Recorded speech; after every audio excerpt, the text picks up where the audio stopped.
Hello, this is Artemis_anime. Today I am reading Chapter 9, Explosions and Flashbacks of Viridian by Silver Mist Anime Lover. I hope you all enjoy! Izuku ran swiftly and silently, taking as many confusing and sharp turns as he could. His heart was pounding in his throat and he swore he felt the hot breath of a Nomu on the back of his neck. He didn't dare turn to look as a fresh wave of adrenaline hit his system, giving his exhausted muscles a renewed energy. He recognized the broken-down music store on the corner and immediately whipped into an alleyway, praying it was still there. He let out a mental cheer as he jumped for the fire escape. He started climbing before he even got a proper grip, and the sound of the claws against the brick wall made him shudder. It was so close. He could feel the ghost of the claws on his leg. Too close. He made record time clambering up onto the roof. Most of them were shit climbers, but that didn't really matter when they could topple the entire building. It was just his luck that he'd managed to run into a white Nomu. They were wicked fast and had ungodly sharp hearing. Luckily, this one had some kind of permanent injury, so it wasn't quite as fast as it should have been. Izuku made quick time jumping from rooftop to rooftop. He winced as he jostled his injured arm. He had it tied with the strip of a fabric he'd lucked upon off some guy's remains. Sure, it wasn't the most sanitary option, but it certainly was better than leaving a bloody trail that led them straight to his group. He zigzagged as much as he dared across the rooftops, unsure if the sounds he was hearing on street level was the Nomu or his imagination. When he felt relatively confident enough, he stopped on a rooftop, bunkering down and hiding behind some old rubbish. His heart was pounding. He could feel the blood in his entire body, from the fingertips to the crest of his head. He took several long and quiet breaths to calm his heart as much as he dared as he listened for the Nomu. It was 20 minutes before he felt safe enough. Nothing was safe anymore. Safety was false. To leave his hiding spot and head back. He thanked his lucky stars when he managed to roof hop back to the base safely. The adrenaline was quickly leaving his system by that point, and he'd nearly fallen off a rooftop twice as he made his way back. He even had a scraped chin for his efforts. He carefully picked the lock and let himself in. The room was dark and dank and covered in years of dust. He was careful to disturb as little of it as possible, holding his old, weathered backpack close to his chest. He only relaxed minutely when he stumbled on his way back down into the basement.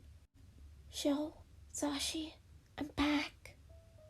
His whisper sounded like a scream in the quiet. A moment later, he heard a small knock. Just as quickly, he lightly tapped out a specific pattern. A near silent sigh of relief sounded as the door quietly swung open, allowing Izuku access. "Took you long enough, little listener." Sashi smiled as he ruffled the tangled green locks, closing and locking the door tightly behind him. "Well, sorry. The place was crawling with Nomu." He shuddered lightly. "I saw 2 white Nomu too. We should stay hidden for a bit." "White Nomu?" Shota tilted his head, gesturing for Izuku to come forward so he could treat his injuries. He collapsed into the chair, letting his screaming muscles rest at last. Hisashi took pity on him and handed him a bottle of water. Izuku idly noted they'd need to boil more water soon. "Oh, that's right, Sho. You haven't seen them," Hisashi noted idly. "They're the fast-moving ones. They're really thin, but not nearly as strong as the darker Nomu. But they've got claws and fangs to kill," Izuku finished, with a shudder, remembering how one had effortlessly caught up to some guy with a speed quirk and tore him in half. "Right. We're staying far away from that one," Shota grimaced. "Agreed. At the very least, they're mostly blind, so as long as you're quiet, you're safe." Hisashi smiled softly as he kissed Izuku on the forehead. "You know, it's almost domestic." "Ha." Izuku laughed dryly. "I suppose you're right. You know, except for the fact that I'm in my 30s. He flopped down onto the chair. The room was rather large thanks to Powerloader's help before he died. Izuku's eyes drifted over to the sleeping occupants in the room before Shota spoke again. "Shush, problem child. You're still a kid to us." "Yeah, because you two are old. Izuku snickered as Hisashi laughed and Shota glared half-heartedly. Any trace of her? Shota finally asked, and the room turned somber. Several sleeping people shifted, and Izuku knew they were listening too. He swore he saw Dabi's eye crack open too. No, I found nothing. Izuku clenched his fist in frustration as Hisashi glared down at the ground. I'm sorry. No, little listener, it's not your fault. Hisashi pulled him into a gentle hug. Namuri is strong. I'm sure she'll be okay. Shota and Izuku didn't bother to correct him. They shared a despairing look over Hisashi's shoulder. They both knew the odds. Namuri was most likely dead. When Shigaraki got you, you were lucky to be dead. If you weren't, then you became a Nomu. Izuku's heart clenched at the thought of Namuri, his first true mother figure, becoming a monster like that. You're hurt. Let me look at that arm, Hisashi realized, carefully unwrapping the injury that Shota hadn't gotten to yet. You can stop pretending to be asleep, Dabs, Izuku called out, looking at the dark-haired youth. You're too observant, brat. Dabi sighed as he sat up and stretched. Hey, elf! Wake up! Izu's back. The other occupant in the room cracked it open. Izu? Hey, Tamaki. How was your nap? You look like shit, he deadpanned, and Izuku cracked a smirk. You look like Sho. I'm so done with you guys. Shota sighed as Hisashi laughed. The 5 of them were all that was left of a group that was once nearly 20 strong. Things were looking worse and worse by the day, and even now, after years of this shit, Izuku still couldn't wrap around his head around the reality that was now their world. He sometimes kept expecting to wake up at home, but he knew it would never happen. He'd never likely see anyone outside of this group again. Though he'd heard whispers years ago about an underground resistance group, he wondered if they were still alive. Izuku looked at the people that surrounded him. Hisashi Yamada, once the pro hero known as Present Mike. His once long blonde hair was stringy and dirty, and had been cut off at his shoulders for safety after he had nearly been killed once it caught in a Nomu's mouth. In that same incident, it caused damage to his left knee. With no way to properly treat it, it healed wrong. He had a permanent limp. But the cane that Shota stole for him did look pretty kick-ass. He was filthy, and his clothes were ragged. Izuku couldn't tell what color they were supposed to be anymore. He didn't wear his glasses anymore, and his lip and ear piercings stood out against his pale, dirty skin. Aizawa Shota, also a former pro hero called Eraserhead, while Hisashi's husband. He'd been after Izuku back when he'd been a vigilante, and he was very good at his job. His black hair hung around his shoulders, unkempt, knotted, and filthy. The eye bags under his eyes looked more like bruises at this point, and the ever-present air of exhaustion around him seemed to have amplified over the past few months in particular.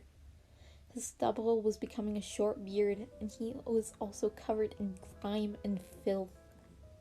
Dabi was a former villain.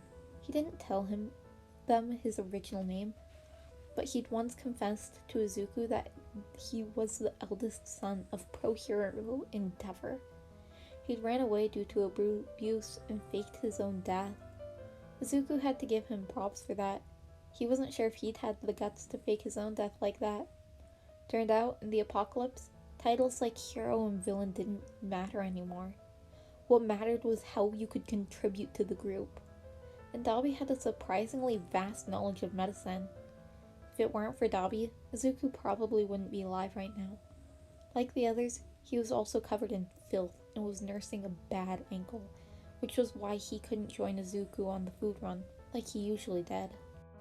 Finally, they had Amichiki Tamaki, also a former pro hero known as Sun Eater. He'd been terribly underconfident and quiet when Izuku first met him. It reminded him a lot of himself when he was younger. He connected with Tamaki instantly, and the brooding elf-like man felt almost comfortable and confident around Izuku. He'd gained a lot of confidence over these few years, anxiety dropping down to manageable levels in the face of the end of the world. He often talked to Izuku about Mirio, his old friend who perished in the early Nomu attacks, defending civilians. "I'll start dinner," Shota decided as he rifled through Izuku's backpacks. He paused and stared incredulously at the box of Twinkies. "What?" "I went out on the food run. It's my special treat for putting my life in danger. I would have grabbed the Klondike bars, but they would have been melted by the time you got back." "Only you." Dobby shook his head with a fond smile. "What's that supposed to mean?" Izuku pouted. "You really grabbed junk food? You are a kid." Hisashi ruffled his hair again. "Sashi," Izuku complained, making the blonde grin. "You are the youngest, Izu," Tamaki pointed out. "You're like our baby brother, so let us fuss over you once in a while, okay?" Izuku continued to pout, even as Shota started to put dinner together. He was really happy with his family, no matter how much he missed those they'd lost. He just wished he could do more for them. He felt like he never contributed to them enough. Even so, he never wanted this moment to end. This peace, this happiness. They'd all lost so much. He didn't want to lose any more. A moment later, the entire scene blurred. Suddenly, Izuku was outside, running with Shota. The cries of the Nomu reached towards the heavens like a terrifying symphony. Thunder rolled ominously in the background. Izuku's nose itched with the far too familiar scent of blood. Hisashi had gone out with Tamaki and Dabi to fetch some water. Normally, Hisashi wouldn't go, but Tamaki had hurt his arm last week on a food run, and the last time they'd sent Dabi out to get water, he almost hadn't come back out alive. Hisashi, at the very least, could provide some long-range support. While his quirk was ill-suited to the apocalypse, the Nomu were attracted to sound. He was a damn good shot with that crossbow he snatched a while back. Izuku had known Hisashi's main reason for insisting on going back out was because he was tired of feeling useless. He understood that better than most. That frustration, being treated like glass, all because he had a bad leg. Hisashi had lasted quite a while, but they'd known he was going stir-crazy locked up in the base. Shota tried his best to stay behind with him as often as he could, but even he went out on the runs with Izuku often. With only 4 able-bodied people, they couldn't risk benching someone. But Izuku had gotten a really bad feeling, and he and Shota had to run out and find them. Tamaki and Dabi were nowhere to be found, but Hisashi had been hiding behind the building where several Nomu were lurking. "Sashi," Shota whispered, urgently, and the blonde looked beyond relieved to see them. His pupils were dilated with fear and pain. His black leg was bloodied, and he was keeping the weight off of it. God, what happened? Shota pulled his husband into a hug. We were attacked. Hisashi shook. I wasn't able to do anything. They were white Nomu. I thought the river was usually safe. Izuku felt fear grip his heart. Where were Tamaki and Dabi? Blue Nomu, Hisashi hissed. One of them got Tamaki, pulled him under the water. His friend scrunched up in pain as he relived that moment, and Izuku's heart stuttered. Blue Nomu, the water-based Nomu. They looked like the old stories of sirens or man-eating mermaids, fish-like tails and thin, gangly bodies. Sometimes they're scaled, other times they have skins. They looked like the sirens decided to mate with a waterlogged corpse. They were thin and polluted whatever water source they lived in. If you drank that water, you'd get sick. If you died with that water still in your system, you'd become a Nomu. They also had a bad habit of drowning their victims beneath the surface and either drowning them or eating them alive underwater. Tamaki was gone. What about Dabi? Izuku asked, shoving his grief to the back of his mind. He could think about his brother later. He ran off to distract the Nomu, keep them away from me, but it wasn't fast enough. One of them still got my leg. I killed it, but Hisashi winced. You'll be okay, Hisashi.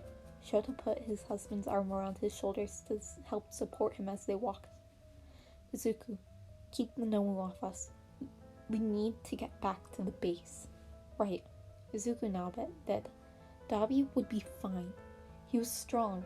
They'd set up several meetup spots in case they'd got separated. They'd just pick him back up later. He would be fine.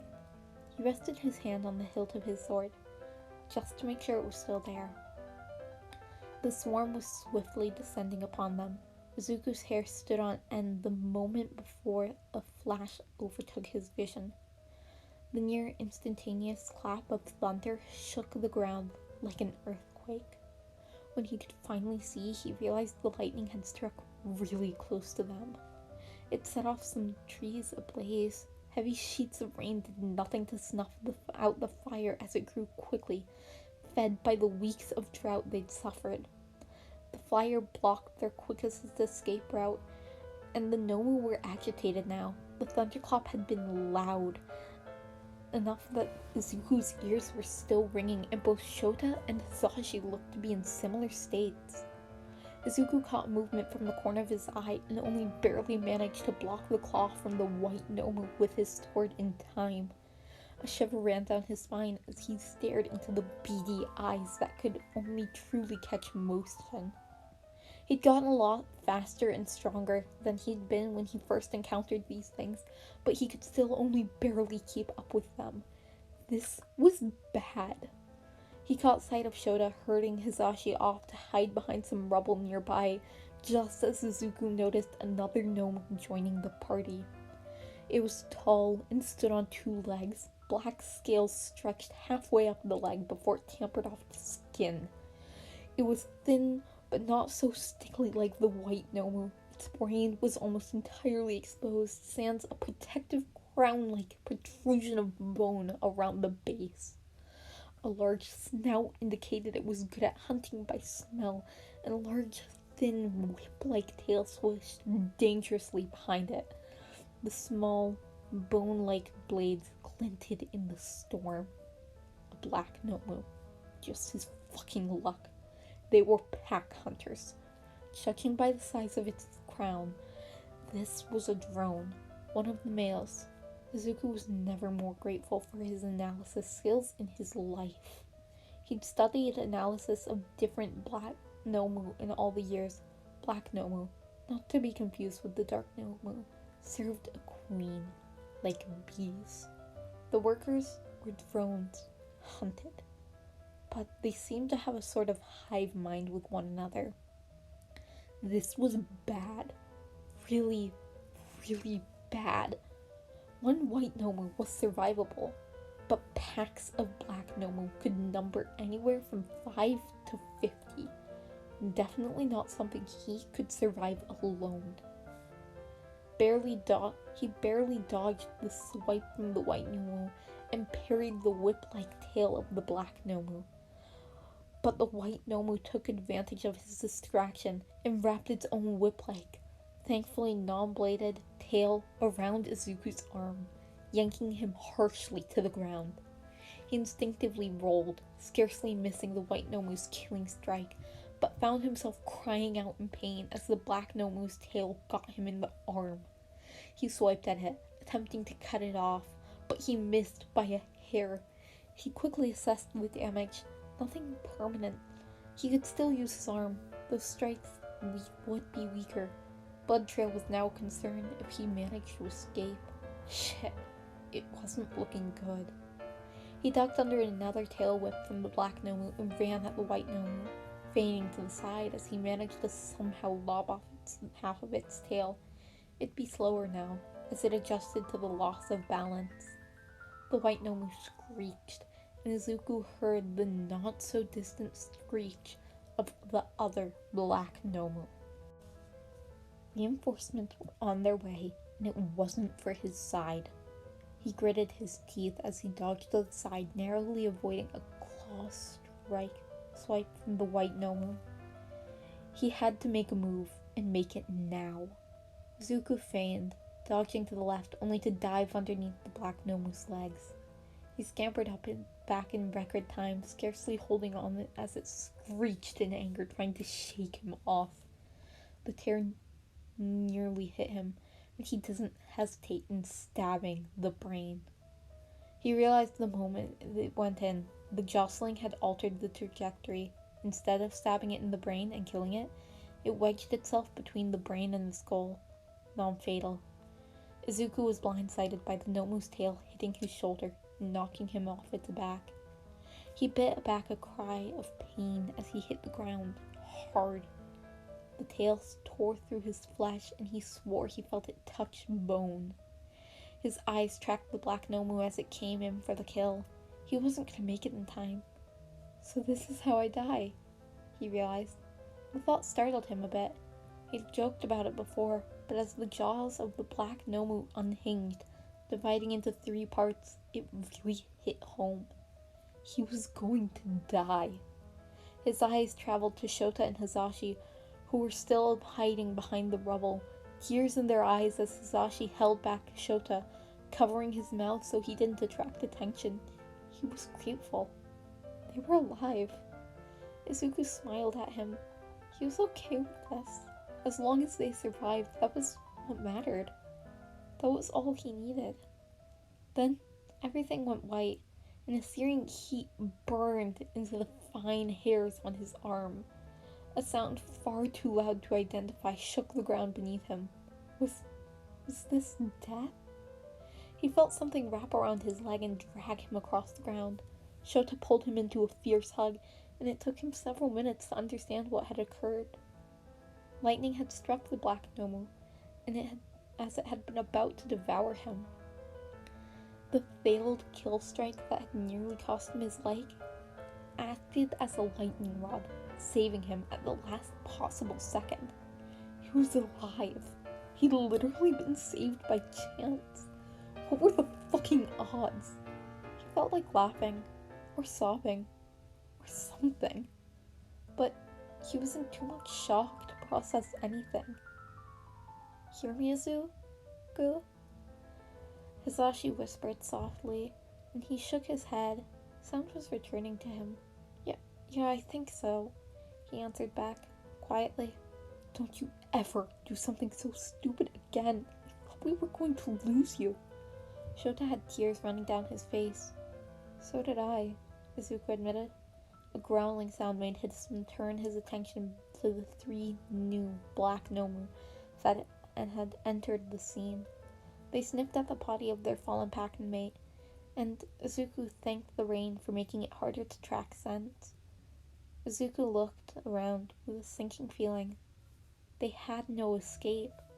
Those Black Nomu were surrounding them first chance they got, and Izuku was in no shape to fight. Now, especially with his only weapon, aside from a pair of daggers, was stuck inside a dead Nomu skull, halfway across no man's land and fried to a crisp. Shota was good at escaping and getting other people away, but he fought best against close combat Nomu. Black Nomu fought long-ranged. They were trapped, and with Hisashi's bad leg, there wasn't any way for him to move quickly enough to run. Izuku, Shota, when I give the signal, I need you to run. Hisashi's voice quiet as he shook in his boots. Whether the chill was from the icy rain or the fear, Izuku didn't know. What the hell was he talking about? Izuku looked into Hisashi's eyes, and he understood. No, Hisashi, you can't. Hisashi. Shota shook his head with an urgent whisper, eyes filled with tears. You idiot, come with us. No show. You know I can't do it. With my leg the way it is, I'll only slow you down. Hisashi smiled softly at him before pulling Shota down into a kiss. I love you. Don't you ever forget that. Hisashi then tugged Izuku into a hug as the greenette fought back his own tears. Izuku wanted some time to pause, to just be held by Hisashi for an eternity with Shizota's arms around them both. Then everything would be okay. but it wasn't okay. The Nomo's growls told him that. I'm sorry, Izuku choked out. If they'd just been a little stronger, a little faster, if he'd just fought a little harder, then Hizashi wouldn't have to do this. This was all Izuku's fault. Hizashi looked into Izuku in the eye. Look after Shota for me, would you, little listener? I know my hubby's a lot to handle, but please, for my sake, look after him. He pressed something into Izuku's hands and shoved him back before dashing out of their hiding spot as quickly as he could, Shota's hand missing him by millimeters and letting loose an ear-shattering Quirkin hand scream, pushing back the three black Nomu while attracting the attention of the white one, distracting them from Izuku and Shota. Run! Izuku clenched his fists, Hizashi's wedding ring digging into his palm of his hand as he made his choice. He picked up a struggling Shota with strength he didn't know he had and made a break for him. He saw Hizashi's smile brighten in relief as the Nomu closed in on him. Thank you, little listener. Hizashi! Shota's blood-curdling scream was cut short as Izuku knocked him out, leaving a trail of tears in their wake. I'm sorry, Shota, he whispered, his own eyes blurred hot with tears. I'm so sorry. The sky continued to cry. Izuku bolted upright in the camper on Dogba Beach, heart thudding in his chest, and he took a few shaky breaths. The cries of the Nomu and the smell of blood in the air, the absolute deafening silence of everything. The fact that it was raining outside didn't help either. Stop it, he forced himself to whisper, scratching at the sheets to make noise even as the thunder rumbled. The jaw unhinged as he looked death in the maw. It's not here, it's just a memory. He swallowed back his tears gently as he pulled back out the pair of rings from under his shirt. The two clanked together quietly, though if one looked closely enough, one of the metal bands had dried blood crusted into the grooves of the metal. The rings had Celtic-like knots with a small stone set in gold. One was green, Shota's, and the other was purple, Hizashi's. Shota's ring had a small cockatoo engraved with a music note in the shade of a heart, and Hizashi's had a cat with the same music note. They both had a phrase engraved that read, "Forever in Harmony." Hizashi. He brought his knees up to his chest. Shota. The two had been like brothers, maybe close uncles. They were family to him, and that was so fucking hard to look at their younger selves and know that he was just another student to them. They'd never... Hizashi turned to Izuku as the Nomu closed in on him, even as one of the black Nomu's bladed tail speared him through the middle, ensuring his fate. Thank you, little listener. He smiled as the "Stop it!" he whispered to himself, louder this time. He took another shaky breath as he tried to stave off the tears and sobs. A gentle hand on his shoulder made him startle, badly. He looked up at the concerned golden eyes. Zuku? Kaiko? That was all he needed before he broke down into his friend's arm. The startled man wrapped his wings around the sobbing child, not understanding what was going on, but knowing he needed the comfort. It was such a relief to have someone there. He felt himself slowly coming back to this reality, a reality where he could make a difference. It took 30 minutes for Izuku to compose himself. Sorry. Hey, it's okay. It's bad to bottle things up. You know, if you ever need someone to talk to you, I'm here. I appreciate that, Kai, but I'm not sure if I can explain anything right now. I'm just saying, whenever you're ready, so am I. Kaigo then tossed Izuku's school uniform at him. Now come on, you've got school in 2 hours. Izuku groaned. The USJ incident was approaching fast. According to Sho, the third day of school, tomorrow, was when Shigaraki disintegrated the doors to UA and stole the schedule that would lead to the USJ attack later that same day. Shota himself would show up at the attack. It was Izuku's best shot at killing the man and preventing everything. Both Shota and Izuku had agreed that that was their best and perhaps only shot. After that, Shigaraki had become much more cautious and sent his underlings out to do his dirty work. If Izuku was going to kill him, it would have to be then. He shook himself and dressed in his school uniform, readying himself for the day ahead. It would have to be then. Kaigo looked at him with a smile as he handed Izuku his raincoat. "What's this?" Izuku raised an eyebrow. He didn't even know he owned a raincoat. "You had a rough night. Figured you wanted to go for a flight. I thought you hated flying in the rain." "I can make an exception," Kaigo grinned. Izuku sighed as he sat down in English class. The flight had helped more than he'd been willing to admit, and he really had to thank Kaigo for that. Hisashi Yamada-sensei was calling the room to attention. Izuku couldn't help the slight flinch at the loud noise, but masked it as a cough. He wasn't entirely sure if it'd fool the blonde. Despite appearances, his Yamada-sensei was rather observant. He knew he couldn't get away with just acting like it didn't happen, and every time he saw Yamada-sensei, Hisashi's blood-stained smile would overlap, and he just couldn't. Izuku tried his hardest not to look at his teacher for too long. Aizawa-sensei. Damn it, that memory last night really fucked him up. Must have noticed something off during the assessment the day before and warned the other teachers, because Yamada-sensei was discreetly watching him throughout the entire lesson. Though, after the initial flinch, Yamada-sensei did lower his volume, for which Izuku was grateful. Izuku made sure to do his best to stay under the radar. No sense in drawing unnecessary attention when he was likely to be expelled for killing a villain anyways. Can they expel me if it's for self-defense?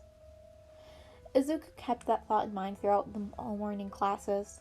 Once lunch rolled around, he sped off towards the library before any of his classmates could stop or follow him. He felt bad seeing Kirishima's disappointed look, and made a mental note to talk to the kid later today. It only took him 8 minutes to find the book he was looking for, and a further 12 to find what he was looking for in said book. The book on the hero and hero in training law. According to this, a hero is allowed to kill a villain so long as there's ample reason, like the villain is using lethal force, or the hero is dying or severely wounded.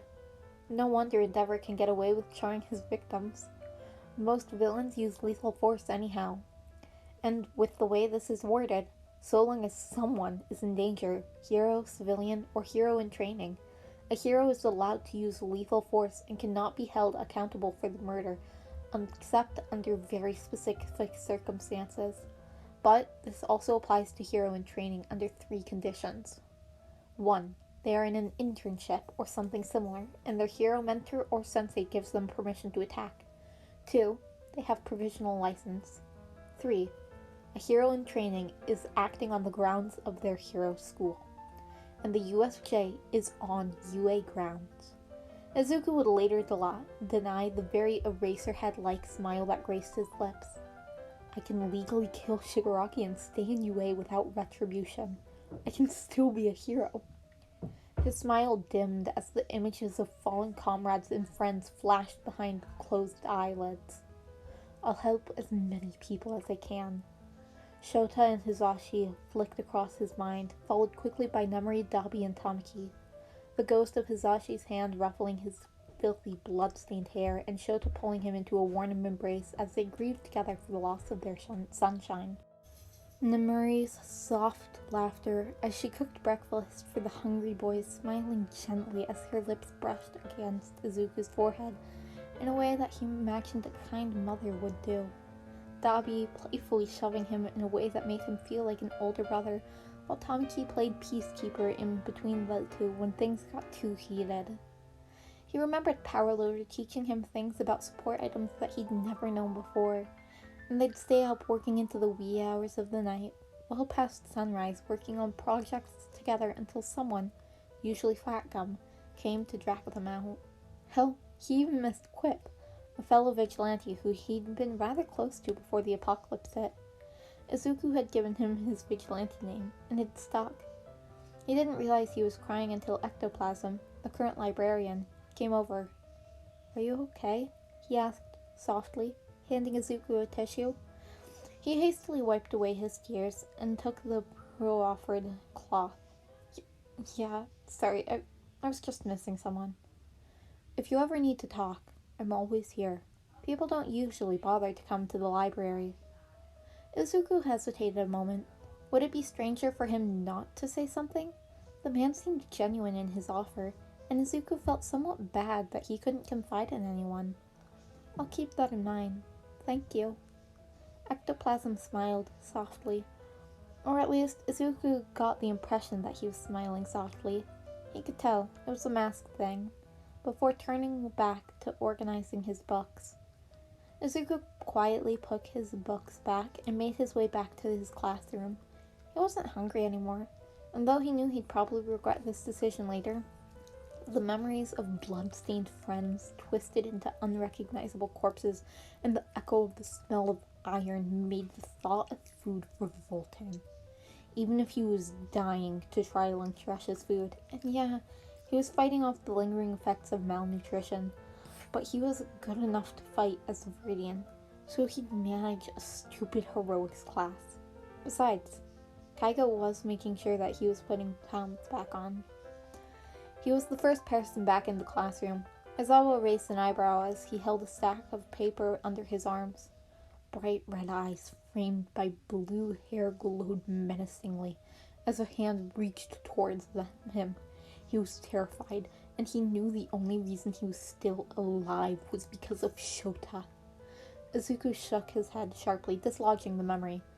Aizawa's eyes lit up in well-hidden concern, but Izuku smiled softly. I'm just tired, he explained.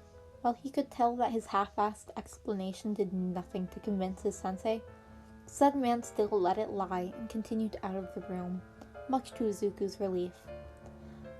Though Izuku caught a half-muttered, I'm here for you if you need to talk.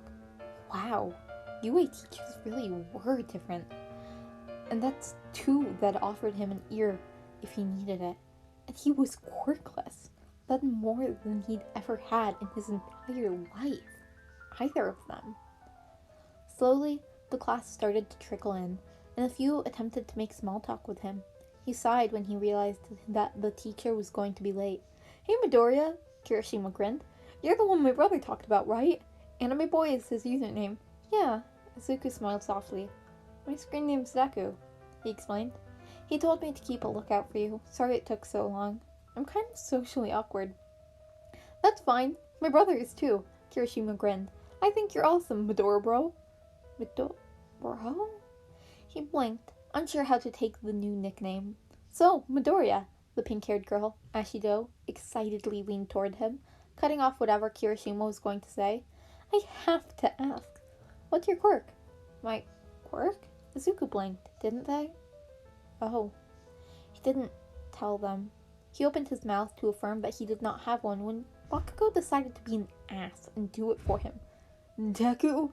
Ha! That little wimp doesn't have a quirk. He's quirkless. No idea how the fuck he managed to get into UA. Quirkless? Ida echoed, confused. Gee, thanks, asshole. Izuku threw Bakugo a tired glare, startling the blonde. But yeah, I'm quirkless. I still managed to get into the UA the same as the rest of you.